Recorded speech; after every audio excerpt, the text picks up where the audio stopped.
If push comes to shove and I have no options left, where I can't work and I don't have, I still have my financial debts and all of that, I would just kill myself. And then my problems are over. For a long time I referred to it as my Godiva plan, because it involved me putting, at that time, initially it was an 8-hour videotape, now it would be a DVD porno on the TV, and get a couple of pounds of Godiva chocolate and eat myself into a diabetic stupor, because I am diabetic. And that would hopefully kill me, and then whoever finds my body would be able to get whatever Godiva chocolate was left. Meet Joe Fleishaker, the biggest star in film and TV.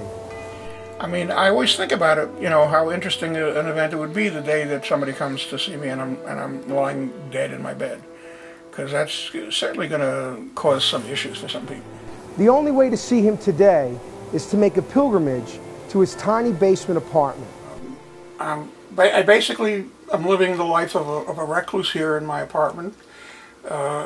It's a jail that I built for myself, but it took many years to build it, and I worked on it very hard. The decor is a mix of past successes and odd necessities.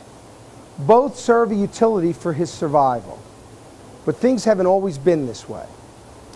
At one time, he was literally the biggest and most charismatic star to fill both television and film screens. Because of this eclectic mix of size and charm, he was cast in larger-than-life roles in Woody Allen's Radio Days and appeared in a dozen episodes of The David Letterman Show in the 80s and into the 90s. Blockbuster, it's called Friends and Fat Guys.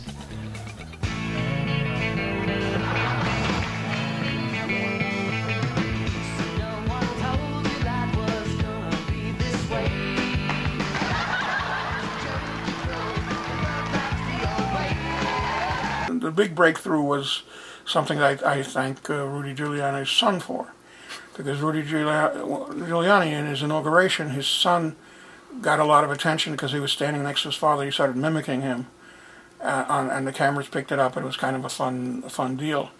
So I guess Dave, based on that, decided to introduce the world to his son. Hi, son. Hi, Daddy. I brought you something for Father's Day. Oh, thank you very much. Oh, I love you, Donnie.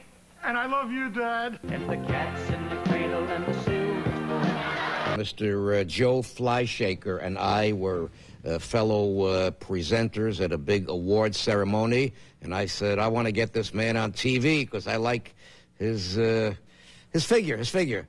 Joe, how do you feel? I feel fine, terrific. What part is this that I'm showing now? This is where I played a Hasidic rabbi in the movie A Stranger Among Us, starring Melanie Griffith.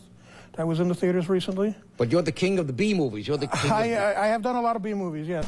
He appeared in many Hollywood projects, but would become best known for his work with legendary movie company Troma Studios Films, appearing in more than 10 feature films directed by studio head Lloyd Kaufman. Well, it's a low-budget film house, an independent film company that's been around a while. There are very few production companies that have followings that know their work. In other words, you don't go to a movie and say, oh yeah, that's an MGM movie. Not anymore. Maybe you would in the 50s, but not today. Or a Paramount movie, or that kind of thing. But when you see a Troma movie, you sort of know it. I'm Tony Luke Jr., and I've been known to have some of the best cheesesteaks in Philly. And like Joe, I'm an actor who has been known for my bigger-than-life roles myself. But one day I just couldn't take it anymore, and I knew something had to be done. I had to make a change. I ballooned up to 365 pounds. And as of today, I've lost over 130. And when I heard about Joe's situation, I knew something had to be done, and fast. Well, I don't know what my peak is, because I don't often have a scale that can go that high. The highest that I recorded here, with the scale that I have here, was 5 1/4. Now I'm about 470. Because of my weight gain, I don't fit in the shower, so I have to get a professional in here once a week to swab me down. While being a bigger guy may have helped Joe's movie career, it has gotten so out of hand that now it's a matter of life or death. And again, this has something to do with the reaching that point of no return that I have trouble with, because one of the reasons why I don't allow myself to get there is because when I get there I'm too depressed to do anything. If I owned a gun, I'd be dead a long time ago. And there are many times the depression still hits me, even though I take Prozac. Joe did try to take charge of his weight situation at one point, but the treatment he chose further discouraged him. But I did one time finally come to the conclusion that I wanted to do the lap band or that kind of surgery. Did you ever try? Well, I went to the point where I contacted my regular doctor and I said, I think it's time I do something like this. You have a recommendation for a surgeon. So he recommends a surgeon. I called their office up and I told them the whole situation, that I wanted to talk about doing this. They asked me how much I weighed and informed me that they couldn't help me. Really?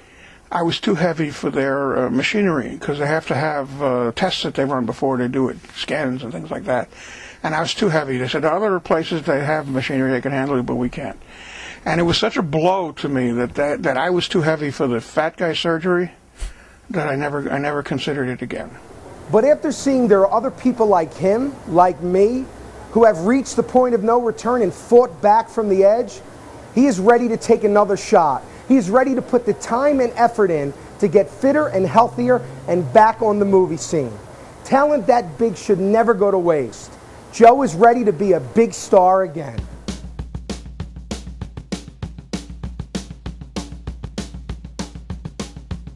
Oh my God, you're so big. Well, okay, girls, keep it up.